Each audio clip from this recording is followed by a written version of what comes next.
দাদা ভাই একটাই অনুরোধ করছি, একদম পায়ে ধরে বলছি, যদি খেলা ভালো নাও লাগে আমার এই গেটের পার হবেন না, কেউ বাইরে যাবেন না প্লিজ, আমি পায়ে ধরে বলছি বাইরে যাবেন না এই খেলারই সময়।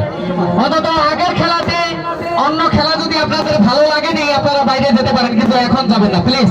গেট মাস্টার গেটটি বন্ধ রাখবেন, আমার রিকোয়েস্ট, পায়ে ধরে বলছি, কেউ বাইরে বাইরে যেতে দিবেন না অথবা কেউ ঢুকতে দিবেন না। গেট বন্ধ করো, বন্ধ করো, গেট বন্ধ করো। আমার একটি চাচা বলতেন কি জানেন, হ্যাঁ, গ্রামে অথবা যে কোনো কাজে যাক, যদি খেলা অথবা গোটা না খাইছে তার কিন্তু কোনো আক্কল হয় নাই, বুঝছে? হ্যাঁ, তবে দাদা ভাই আমি এই খেলাতে আর এই কামে অনেক গোটা খাইছি ভাই। অসময়ে একটা কাহাবত আছে জানেন না, মই গুয়াহাটিত কিমান বার মার খাইছো, এত খেলে নৌকা। দাদা ভাই এই খেলাটা কেউ কেউ দাঁত ভাই করে হাসতাছ না, হ্যাঁ? তবে যদি আমার মুসলিম ভাই অথবা মামা কাকি একদিন এই মাটির দেহ, এই যে আমি মাটিতে ঘর বাড়তাছি, এই যে মাটির ভিতরে ছিল, একদিন এই মাটির ভিতরে সবারই যেতে হবে, এটা ফাইনাল। আমি চ্যালেঞ্জ করে বলছি, আমার উস্তাদ বলেছে, আমার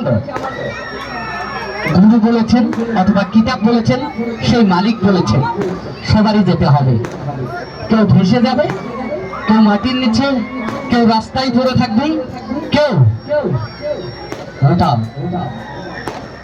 পাওয়া যাবে না। তো দাদা ভাই এই মঞ্চে আমার দিনে উস্তাদ, আমার দিনে গুরু, তার নামে বছরে এক একটি করে মেলা হয়, যে কোনো বিমার আজার, যে কোনো নসিহতে যার যেটা মনে ধরে দিয়ে দেবেন, আর যদি মনে ধরে না দিতে লাগবে না, ভাববেন যে 50টি টিকিট কেটে এসেছি, দেওয়া লাগবে না দাদা ভাই। আমি আর করুণ কাহিনী বলতে পারবো না, একটাই কাহিনী, মানুষ যত কোটিপতি হোক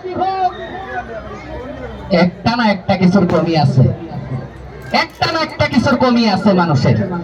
মানুষ যার আছে হুঁশ, মানুষ যার আছে হুঁশ সেই তো মানুষ, যার নেই হুঁশ তাকে বলা হয় না মানুষ, তাকে মানুষ।